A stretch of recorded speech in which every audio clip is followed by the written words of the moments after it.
You're listening to The Raw Reaction on the Angry Marks Podcast Network.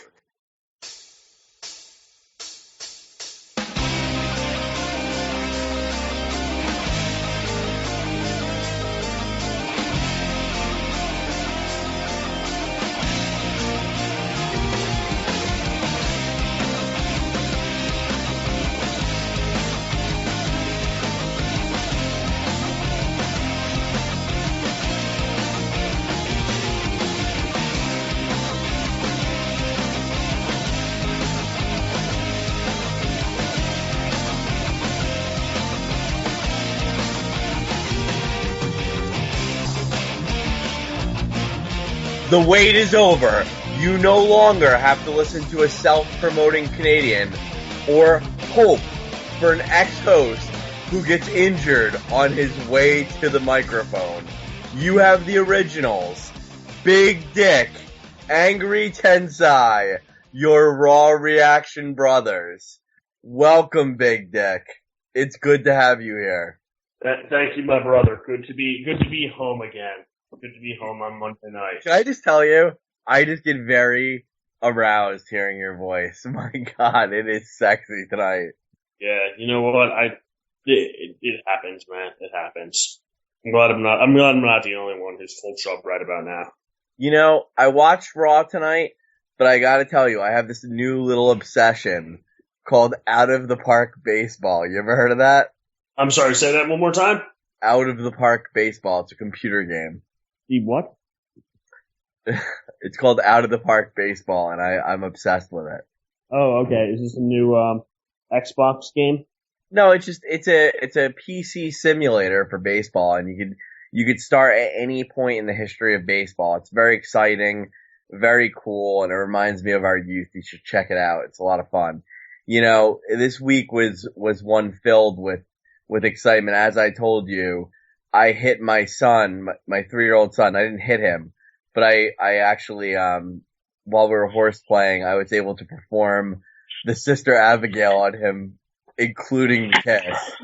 And, yeah, I was a little, when you told me that, so I was a little bit disturbed. I mean, in all seriousness, my friend, you hit the Sister Abigail on your 3-year-old, and he didn't even sell it. He laughed it off. We were on the bed, and he didn't sell it at all. He got right back up. He hopped right up. He started laughing at me. But, he didn't sell it at all. He is Roman Reigns. Well, it was kind of modified, I gotta tell you. I literally just kind of threw him back on top of me, so. But he did get the kiss. It was cool. He got the Sister Abigail. So that was my week. What did you do this week, Big Dick? What did I do this week? Killer Kev. I made Killer Kev very proud. I tried for the first time ever Raising Cane's restaurant. Really? How was it? You know what? It was clutch, being that I was super hungover and super hungry.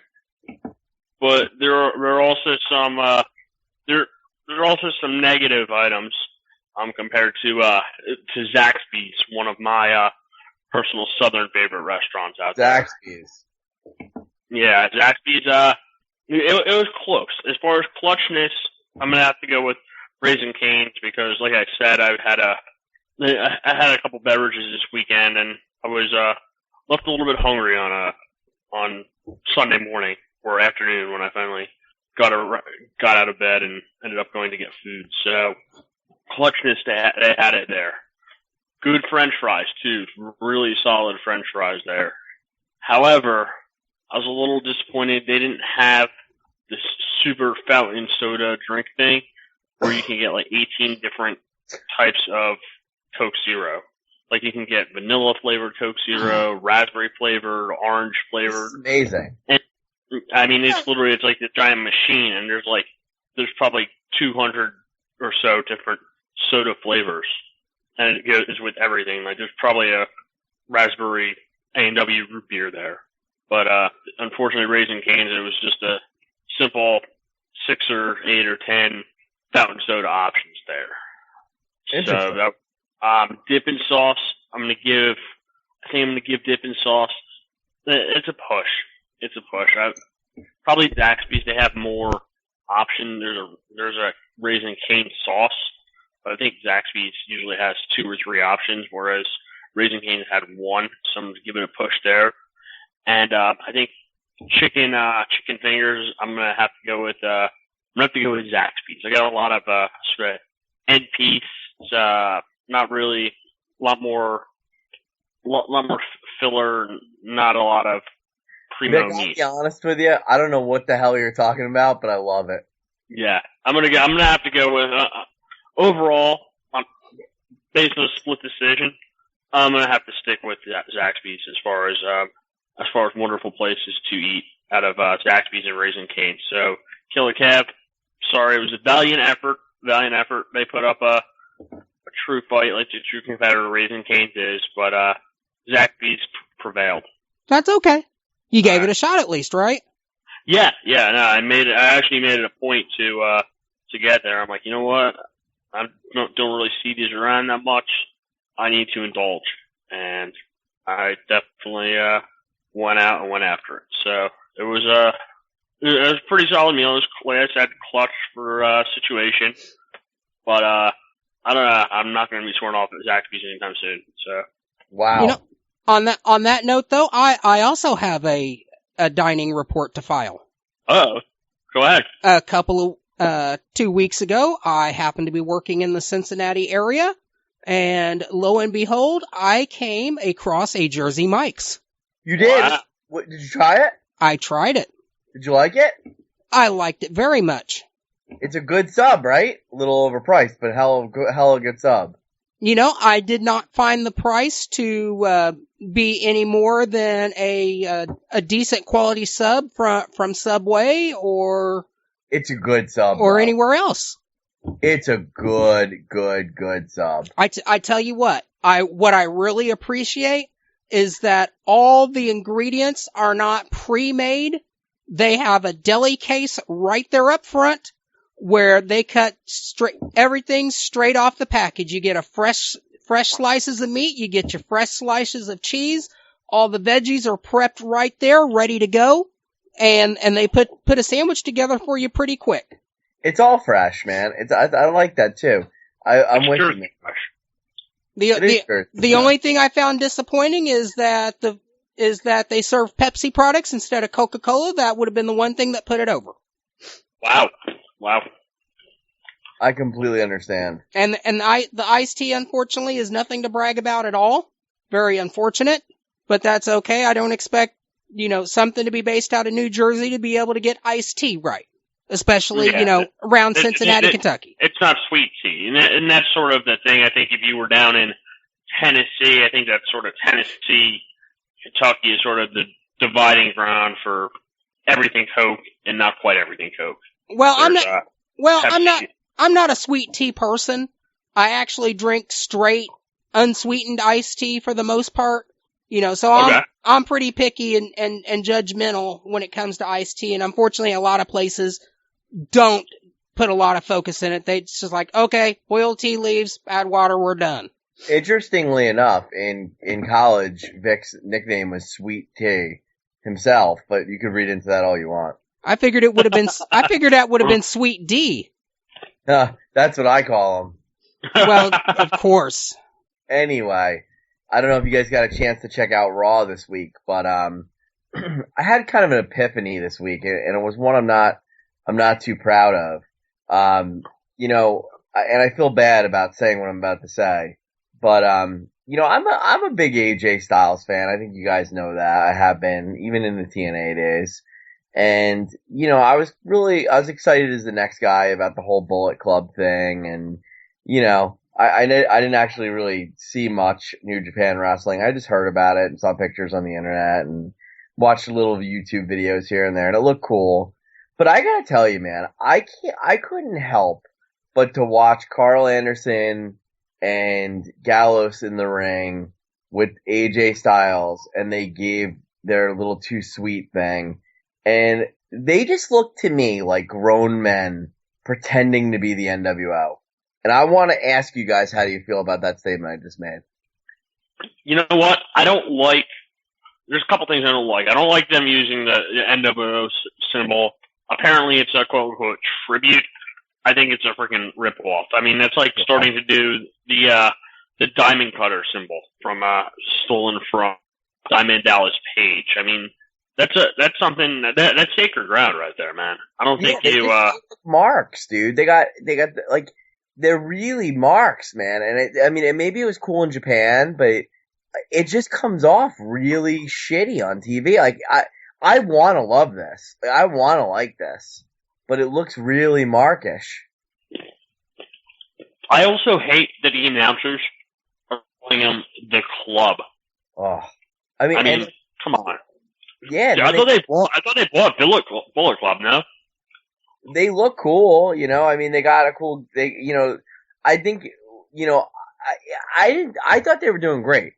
Honestly, up until tonight when they jobbed clean, and then but it's like when they did the NWO thing. I've seen them do it before, but I haven't seen him do it so prominently. And I look at Gallows, and he kind of looks like a young Nash a little bit. And I'm just like, man, these guys are just like blatantly ripping off the NWO. Like, it's not even like, it's terrible. It's like, Kev, stop me here, because I know you're a New Japan guy. Like, tell me I'm wrong, that I'm seeing this wrong. And I don't want to see it this way. Kev, waiting for you to speak up there, buddy. I think he's gonna say he walked away, but I think he's got nothing to say. I think he knows. He may be biting his lip right now. Well, anyway, I mean, they were booked tonight against the Usos, and it was a big match. And although it was a wild match, and you had Styles and Reigns at ringside, I don't think it did Gallows and Anderson any favors. I thought they looked terrible, like losing that match. Yeah, no, I really did, and I hated it during the match. They were actually talking about how legendary this match is and how almost epic this match is. And they're giving away on free TV, and it's right before the pay-per-view. I don't know. I mean, save this match for the pay-per-view. Have Anderson take on one of the Usos and lose with interference. Don't have them lose cleanly to the Usos. I didn't like it. That makes them. I mean, they could have had. That's the problem with the even Steven booking, where they trade wins and losses. They should be a dominant tag team. When they were brought in, when they first made their first appearances, and they had like the first squash match or two. I mean, they were on fire. They should have been like competing for the tag team championship. Now you're brought into a battle with a team that's probably been on every other pay-per-view over the last year. Well, yeah, I'm with you. I agree with you. I think you're dead on, man. I really wish Kev was back, because I do want to ask him that question about the Bullet Club, about Anderson Gallows. But when he gets back, we will ask him that question. And what was that question? You know, I'm glad you're back. So we were just talking about Anderson and Gallows, and we covered the match and our thoughts on it. But I came to a realization tonight, Kevin. I hope I'm wrong here, and I'm just seeing it the wrong way, because I want to see these guys in a good light. But I mean, when I watched them in the ring tonight, and I've seen them do it before, I don't know why it stood out tonight, but when I watched them do their little too sweet, Wolfpack signal, it just strikes to me as just a cheap, markish NWO. I mean, they look like grown men imitating other grown men, and it's coming off really bad on TV. It's kind of intentionally done that way. Why? The Bullet Club should be like the Shield. The way they're coming in. But it looks bad, man, and it's not cool. It's literally ripping off someone else's gimmick, whether they said you could or not. It's just unoriginal, and it's just not as good as the original. It's a total mockery of the idea of the NWO. I mean, we tend to idolize what the NWO is, and pretty much the whole Bullet Club mantra is like, fuck that shit. It's like we are so. That's like using to go back to Diamond Dallas Page. That's like using whatever his finishing move is.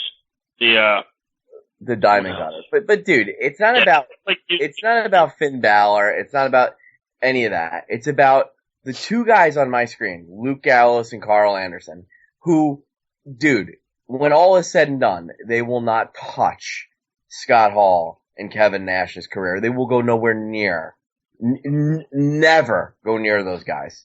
And I don't know. They are like cheap version of the Outsiders, super cheap version of the Outsiders with less skill. Cause Scott Hall on his worst day is a better worker than either of those guys. How about that statement? I'm pretty sure you'll find plenty of people that disagree with it and some who would agree. So you're Kevin Nash to work circles around Gallows. I'm not gonna bring up the Nash thing because people are only gonna focus on Nash's return to the WWE. So we'll take Nash out of it. Scott Hall is one of the best entertainers / workers in the history of wrestling. I can't believe like anyone could even argue that. The Bullet Club, whatever, I'm sure it was successful in Japan. I'm just saying, from what I'm seeing on TV, it looks really bad. Just saying. It doesn't look good. It doesn't look good at all. Well, I'm not a big fan. I think, you know what? You guys are cool enough. You had a long flight over from Japan. Come up with something else. Like where they do like the fist, like sort of the sideways fist pound when they come out. That could be their thing. Or it could be like the Wyatts where they hold the four upside down, which is sort of, I almost feel like not up yours to the Four Horsemen, but hey, it's like this is our thing and we're four guys and this is our symbol. Come up with your own. I agree. It's not that hard. Marks. Anyway. Well, I mean, just keep in mind though, they don't do anything that WWE doesn't tell them to do. No, I understand that. By all means I do, but I think it's lazy storytelling. And I think that's part of the reason why. I mean, these guys could have been freaking awesome. And right now they're wrestling. They could. I don't even know if they're wrestling users. I think they're just going to be in the corner of Reigns and Styles, both tag teams. But I mean, right now this match, that tag team match might be on the pre-show now. Come on, you know, Vince McMahon is just sitting in the back going, yeah, do that. You Japan guys, you do that. That's awesome. I love it. Do it some more.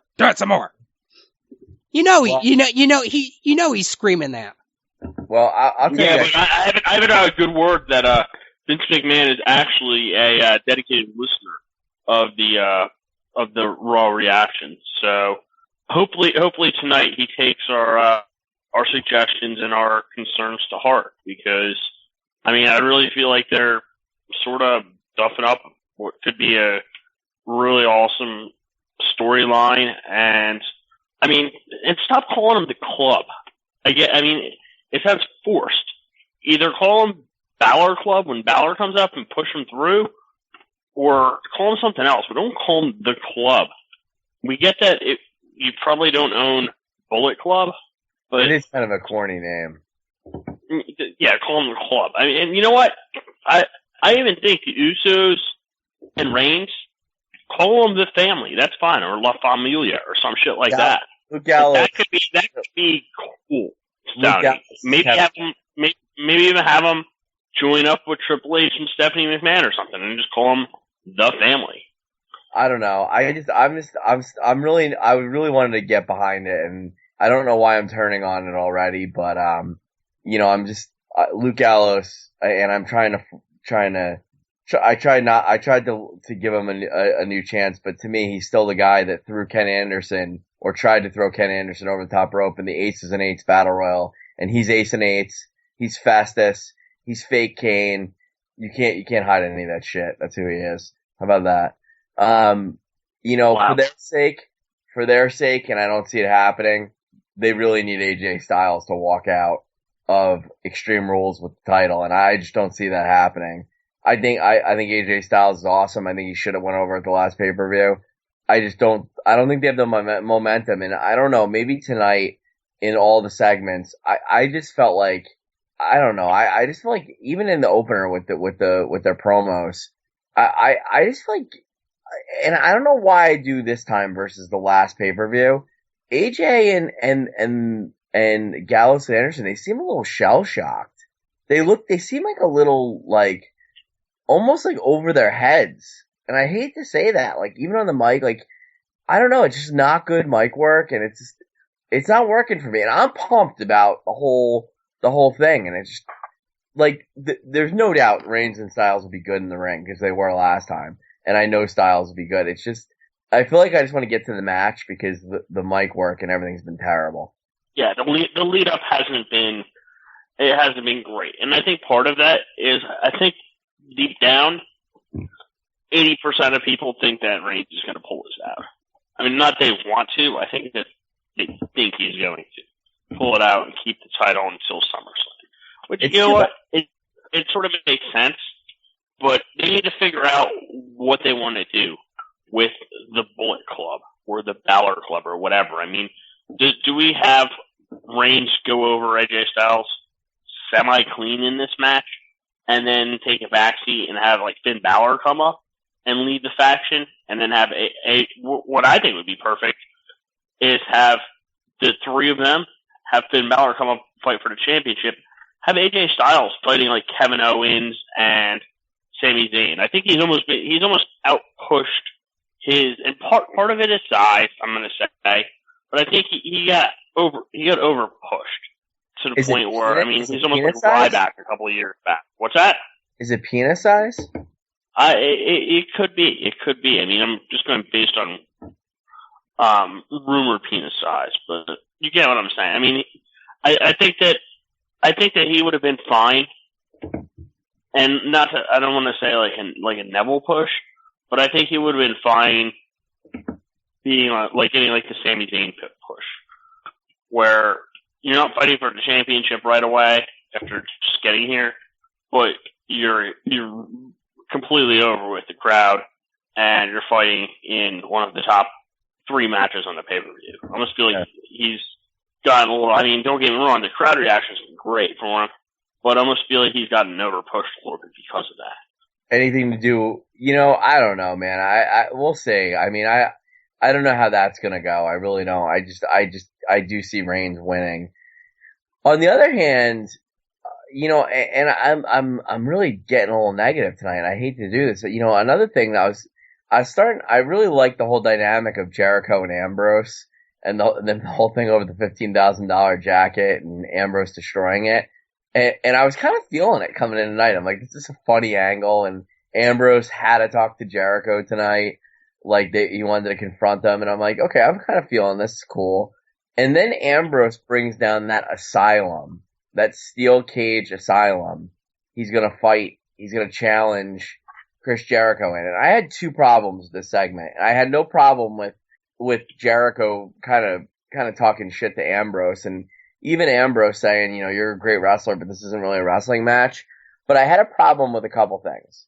Number one, Ambrose commented that because you put me in the hospital, I'm going to get back at you and put you in this contraption rather than an Extreme Rules match. I'm alright with that. But I had a problem with a couple things. Why was the music playing the whole time Dean Ambrose was speaking? And Dean Ambrose was talking for a good 5 minutes, and there was like this evil music playing, like the whole time he was talking, and it was really odd, and it kind of threw the segment off. And then secondly, which also annoyed me, on top of the really bad psychotic music, was Dean Ambrose didn't do a good job, and he was trying to explain how the rules of this match would work, and I'm still unclear of it. Yeah, you know what? I think that would have been better. And I was thinking the same thing when they were playing the music and continuing to play the music. I think it would have been better to just have, and I mean, a lot of times, like when you have a new sort of match, it's either laid out by the wrestlers or laid out by commentary. I think they could have continued to play the music and literally had, while they played the music, explain the rules of the match, had him climb up and pull those items down and throw them into the ring. So there's a straitjacket, there's a barbed wire bat in there, there's kendo sticks or whatever else is there to sort of give it more of a visual. But I mean, Ambrose trying to explain rules was not a good thing. And No, I did what I did like though. I like the fact that whether or not there's this stupid little different weapons there, it's a different cage setup. Like it looked like it was like it went around like the outside of the immediate outside of the ring. So it looks like it's a completely different cage setup than you're used to for pay-per-view. And I think that's fine. I mean, shit, Undertaker has Hell in a Cell. I mean, when that first came up, that was not exactly. I mean, it was a new concept. I mean, if there's an Asylum, if he's good enough to start having Asylum matches now, or even like a Buried Alive match where Kane or Undertaker run them, I mean, that's a pretty good push there. I get that there needs to be some tweaks to the explanation, sort of backstory to it, but I mean, that's something that he can have 2 to 3 of per year and sort of be his expertise there. I thought the whole thing was bizarre, man. Yeah, definitely. It wasn't very well set up with the it almost looked like I made like my mom a Mother's Day card and just started like literally just made out of construction paper and some different colored pencils and maybe some stickers, and it sort of looked like it just sort of stuck it together. I didn't get the whole thing, to be honest with you. I didn't get it, but you know, these guys are gonna hook it up at the pay-per-view. And, you know, my opinion is, I gotta think these guys are gonna, I gotta think, it's gonna be pulled out by Dean Ambrose. Yeah, I think you're right. And, I mean, I'm hopeful this match. I thought they said something about, and this might have been, maybe I misheard this backstage, but I think they said something about this being like the main event match, which I know it's not. But, I mean, it could be like the co-main event or something like that. So, I don't know. I mean, I'm giving them enough leeway because it's Ambrose and Jericho that, you know what, their segments don't have to be perfect to be entertaining. But both of them can really bring it into a match. And I think that could be, giving them these new items, I think that could be really interesting. Me too. You know, I don't know. I mean, we'll see where they go with it. I mean, you know, Ambrose, he's a big deal, and Jericho, he's been hot. I mean, he's been doing great since he came back, so we'll see. Yeah. You know what I was thinking about tonight, and I was just, I was Wikipediaing a little bit. I was looking, I hate to say it, but Jericho, you know who reminds me of right now? Current wrestler? Who? The Miz. Or the other way around. Miz reminds me of Jericho. Like, maybe 10 years younger. If you look at things, The Miz has been a solid wrestler. Probably, I'm going to say a little bit less for the first 10 years of his career than Jericho. But, I mean, he's up there. He's multiple-time tag team champion, multiple-time IC champion, world champion, main event at WrestleMania. I mean, he has a pretty solid career, and he's not a spectacular wrestler. He's a pretty solid heel. Well, I mean, you're Miz talking about. Yes. Yeah, I mean, I could see him, and he's almost, I almost think now, and I hate to say it, but, I mean, I feel like Jericho's primarily enhancement talent now in the long run. I mean, he's not. I don't think they're going to give him another title shot at this point. I don't know if I agree with that. What's that? I don't know if I agree with that. Okay. That was just I had that thought because I mean I feel like he might not be same level as Jericho, but he reminds me of him. And I mean Jericho's wrestled probably 20-something years. Miz has been WWE for about 10 years now. Right. So, I mean, there's a little bit of a bigger body of work there, and Miz could get some other runs in and stuff. But I think that, I don't know, he just reminds sort of body of work and just experience and ability to get over as a heel. I feel like The Miz is pretty solid. Well, I don't disagree with you. I like The Miz. And I actually think he may actually walk out of this match and keep the Intercontinental title. I think he may win the schmaz with Owens, Zayn, and Cesaro. I think Owens and Zayn are going to break off on their own. And I think Miz will just be on to the next thing. I really do. I don't know if you feel the same way. You know what? That'd be interesting to see how it turns out. I've sort of been leaning towards Cesaro winning it, but I'm also a huge Cesaro mark. By the way, did you see that freaking awesome thing he did?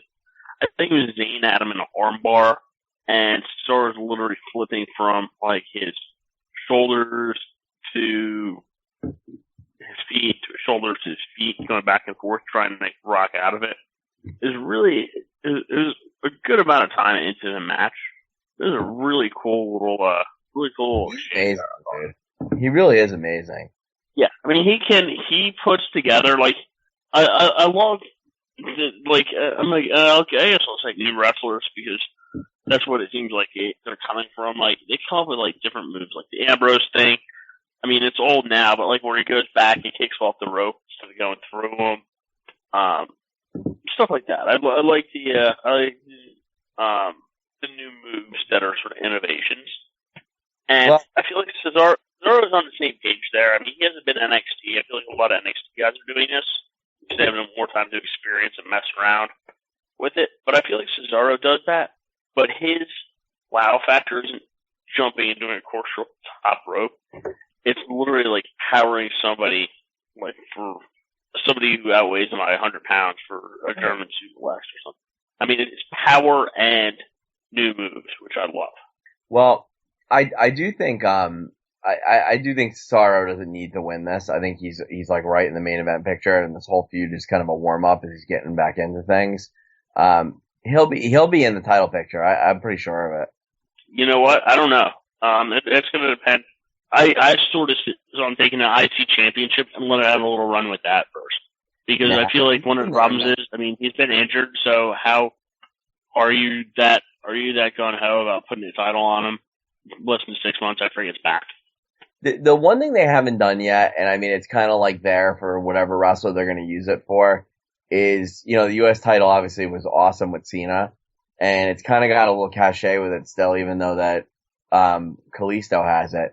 I think somebody's got to pull the Lance Storm move and make the U.S. title either the European title or Rusev with the Russian title. And I think that might be the move they do with Rusev eventually. He might turn it into the European title, but that would be a kind of a cool, you know, although it's a little rehashed, that'd be a cool thing to do, I think.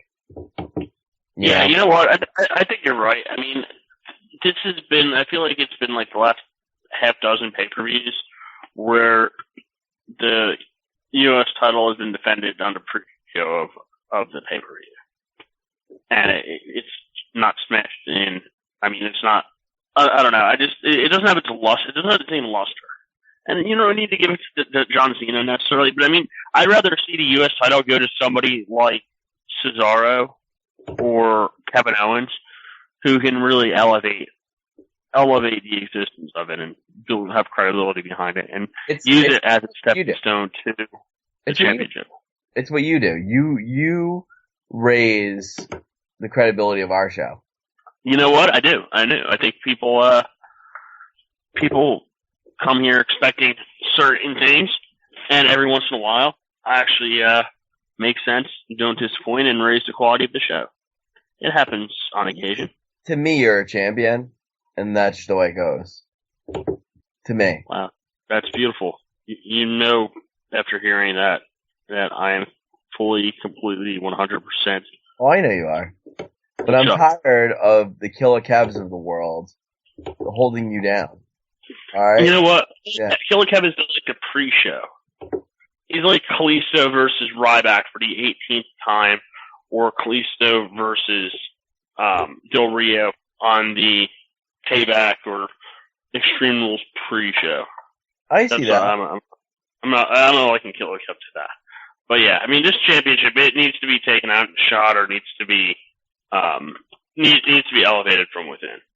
And I think that WWE they have the opportunity to, but I mean, they've just buried it. They're too worried about trying to make Kalisto legitimate, whereas they're basically dragging the title down with him. He's not over. People don't like him. I mean, he has a little Uso chant, whatever. You don't need that.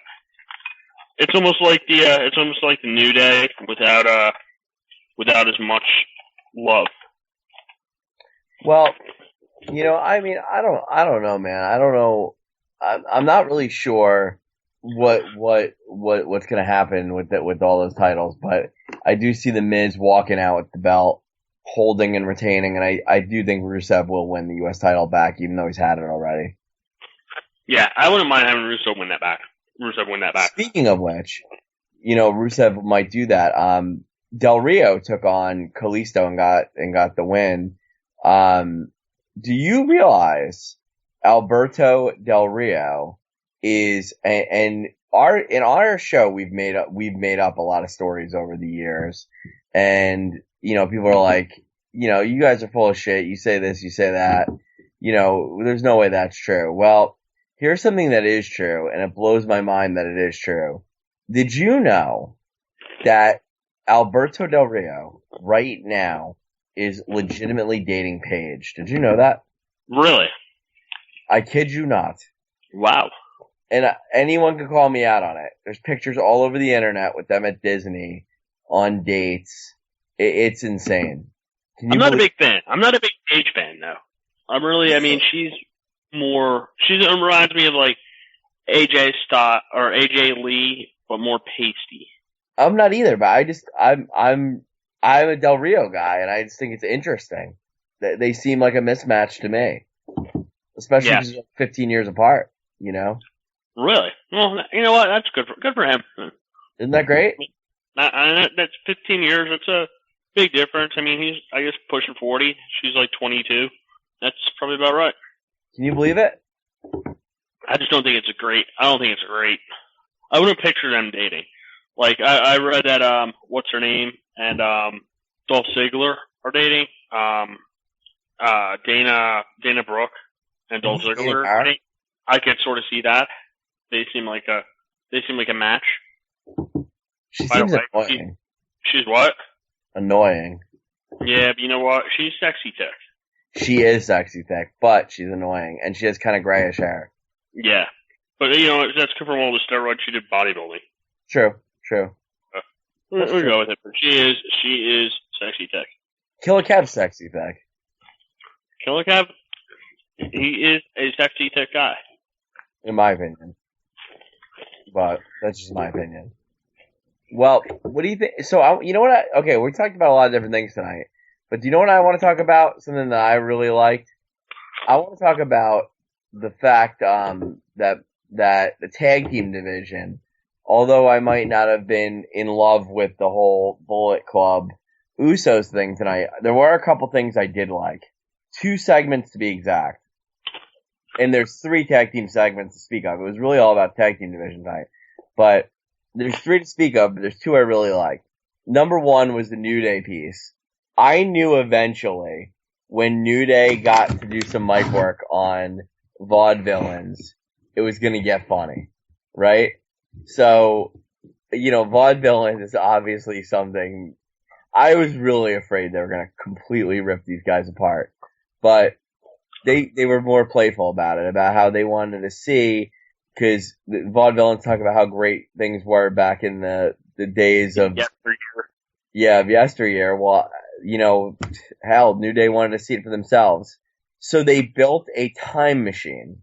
Yes, they built a time machine, which I have to say was freaking awesome. It was a giant cardboard machine with like computers and stuff on it, and there's a clock affixed to it too.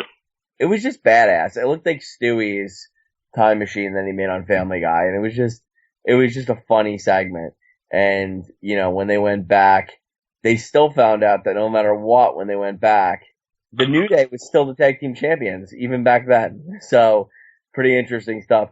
Now, the one thing I did miss is didn't they play Kofi Kingston's old theme music during this? Yeah, they went back. Before they went all the way back in the black and white days, they went back like a couple of years to 2009, and it was pretty funny.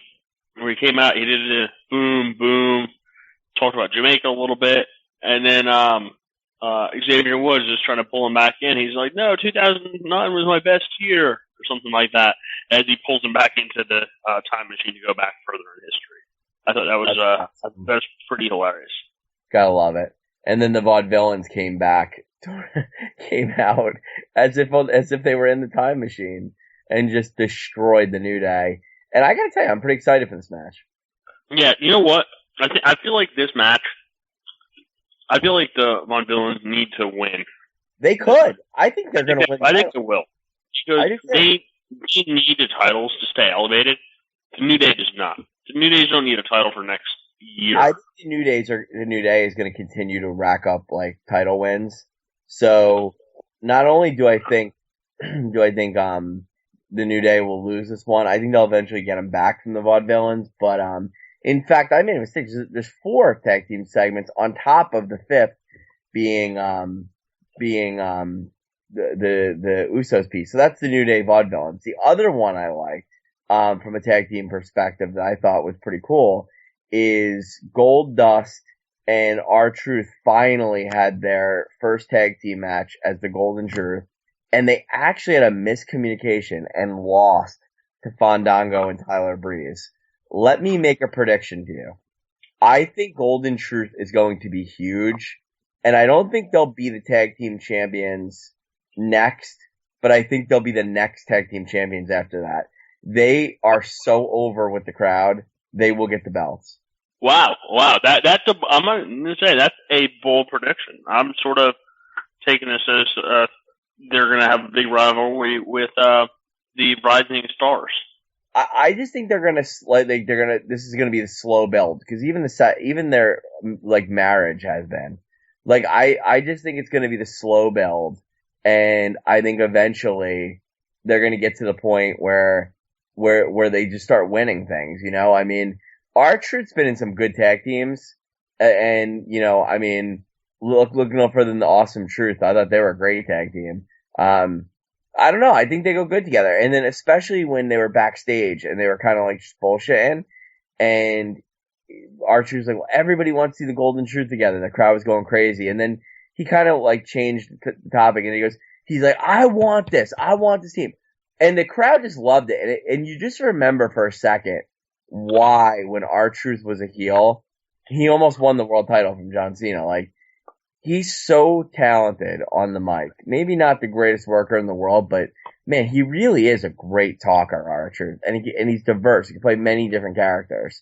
And in this case, he's being the passionate, you know, naysayer who's turned into a fan of Goldust. And it's kind of cool. I enjoyed it. I really did. And it's missing. This is kind of Attitude Era-ish. I enjoyed it. Yeah. You know what? I'd like to see this tag team stick around. I don't see him winning the championship though. I don't see him fighting for it really, unless it's in we'll see. matchup.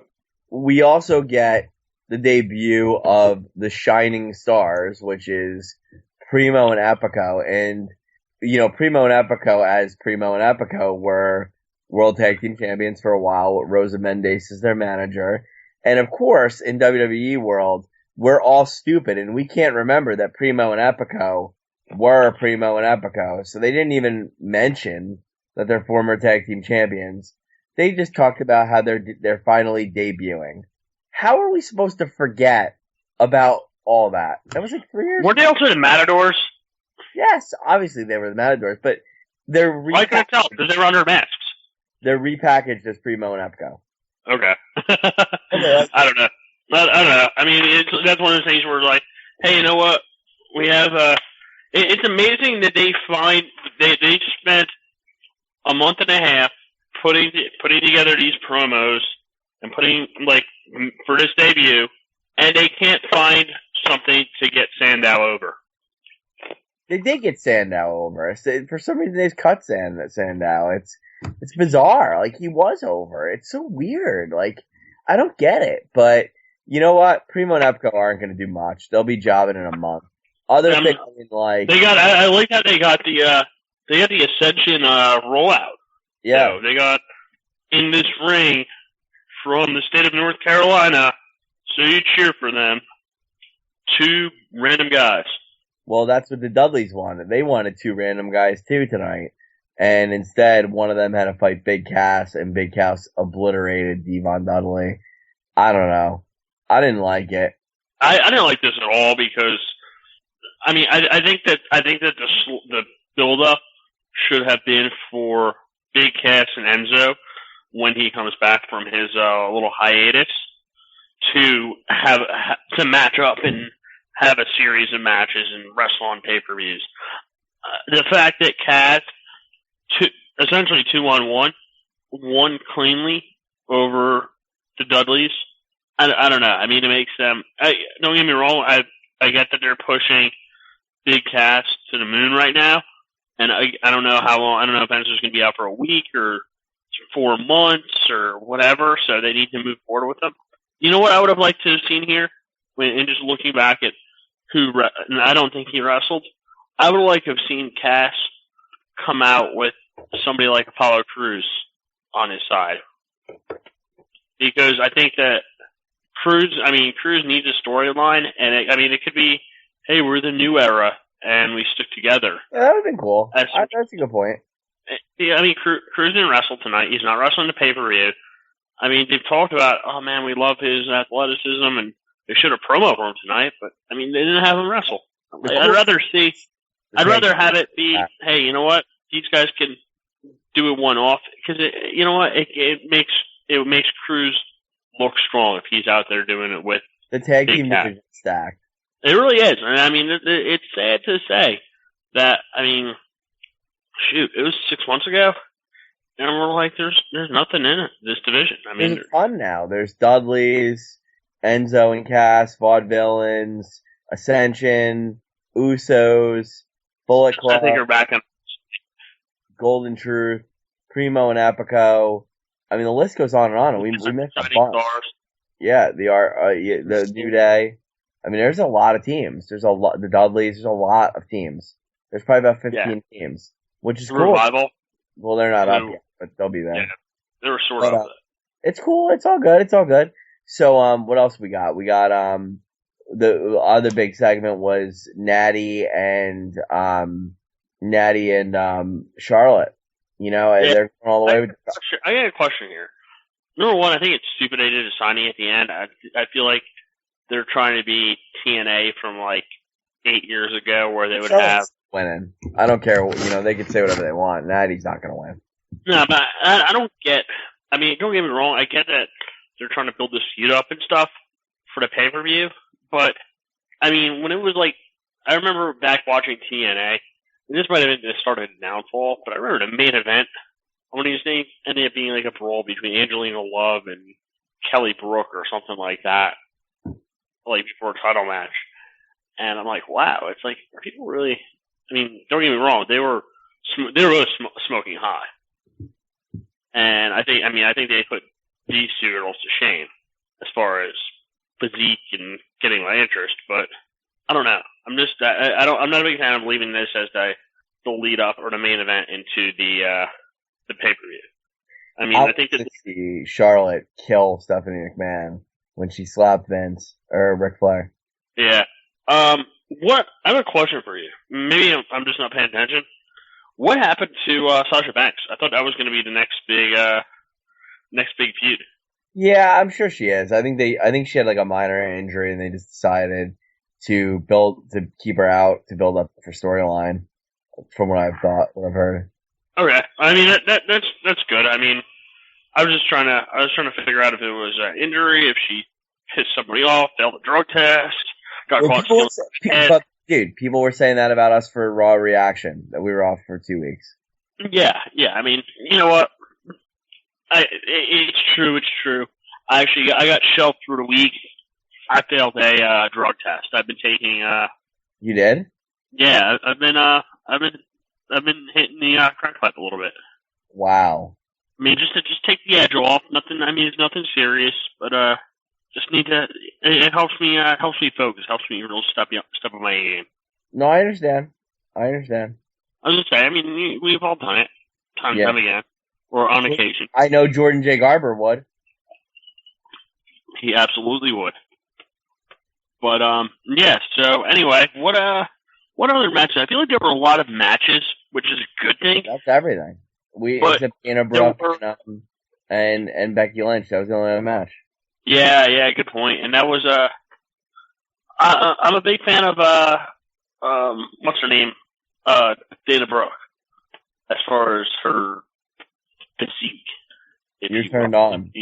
I think she's more attractive than another sexy thick, which would be Natalie Neidhart.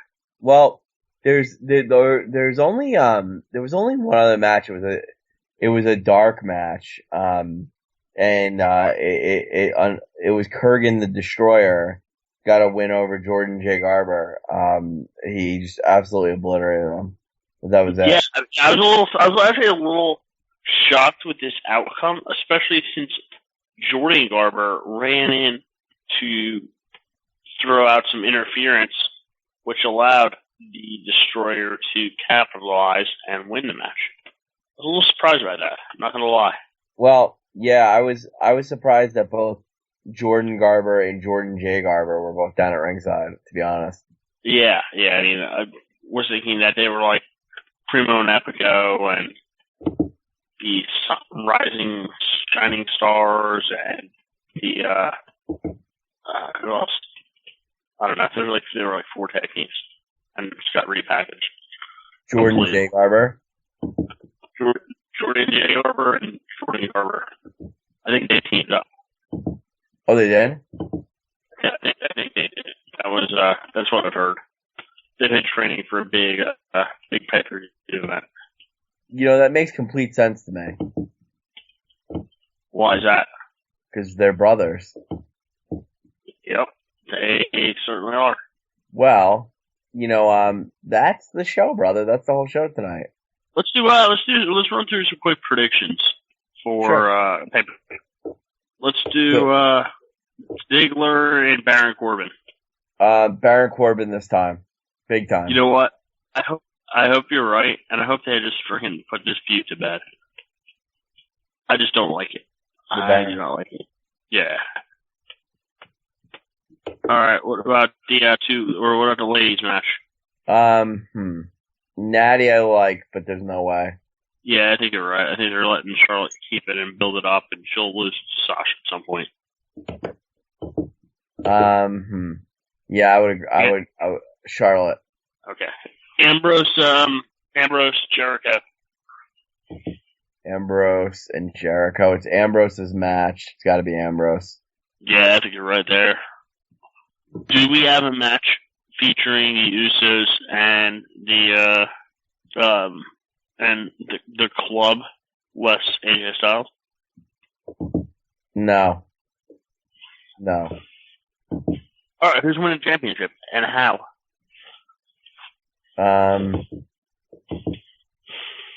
I'm gonna say Roman Reigns.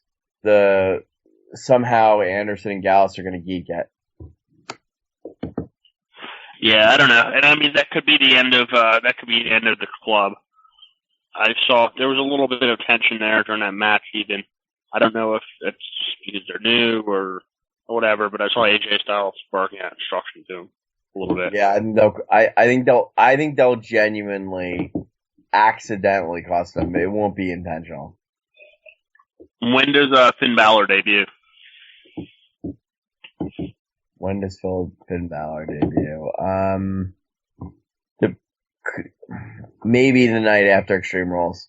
Okay, so not at the pay-per-view. No. Alright, does Rusev finally put us out of the Kalisto misery? Yes. Alright. What else do we have? Vaudevillains walk out with tag titles. Yeah, I'm gonna agree with you there. I think that's the case. And that would be the whole thing. Wow. I guess it would be. Alright, well, that was a fun show. Yeah, man, we covered a lot. We covered a lot of ground. The tag team division's back. Jordan J. Garber is a self-promoter. There's a lot going on there. Yep. I want to hear more about Jordan J. Garber, man. That's what I want to hear about. You know what? I want to see the Ultimate Grudge match between Jordan Garber and Jordan J. Garber. Well, maybe Kev could come in here, and Kev could tell us about what's on the network and talk a little bit about Jordan J. Garber and all his projects. Yeah, you know what? I mean, I think that they should have a segment on WWE.com dedicated just to Jordan J. Kev, do you want to talk about Jordan J. Garber's projects? I don't know everything about Jordan J. Garber's projects. We could always give him a call and ask him. No, that's okay. Okay. Well, what I can tell you that tomorrow night we've got on the Undisputed Wrestling Show, we actually have a packed show. We have 3 guests. 3? 3. How do we get 3? Because we're just that good.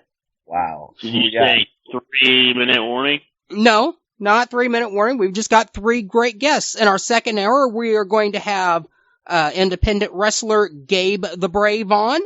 And then before that, we are going to have the owner and lead trainer for the world famous professional wrestling school, the Monster Factory, Mr. Danny Birch, will be joining us once again. And in our first hour, making his return to the Undisputed Wrestling Show and the Angry Marks Podcast Network after a year, the Taskmaster, Kevin Sullivan, will be joining us. Wow. That's all. Wait a second. Uh-oh. What's that last guest you're having on? The Taskmaster, Kevin Sullivan. Forget the Taskmaster. Forget his gimmick. What name did you just say? Kevin Sullivan. Do you know the relevance of you having Kevin Sullivan on our network? Please enlighten us. He is associated with the Benoits. Yes, he is. There are some who think that he had a role in the Benoits. There has been that conspiracy theory, yes. Will you be asking him about that? No. Why? Let's see. Do we inquire guests on their role in the murder of JFK? I'm like Bobby the Brain Heenan. My job is to be a broadcast journalist, and I have to ask all the hard-hitting questions. But you know there's nothing hard-hitting about that question. You know it's pure speculation. I know, why do you say I know that? I'm a very dumb man.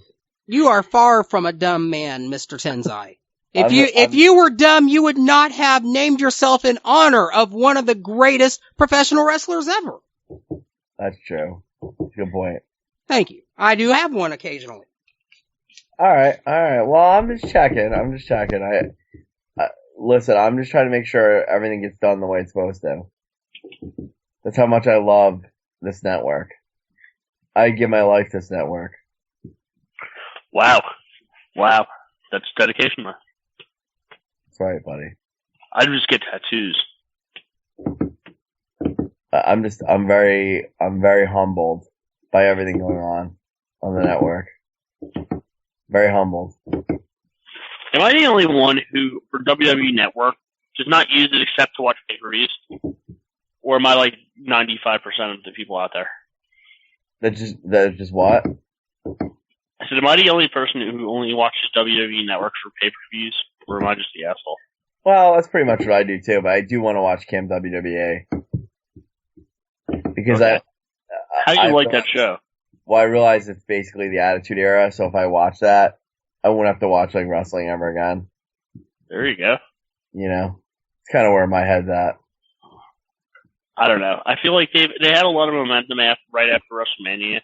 I feel like it sort of fell by the wayside. Well, we'll say.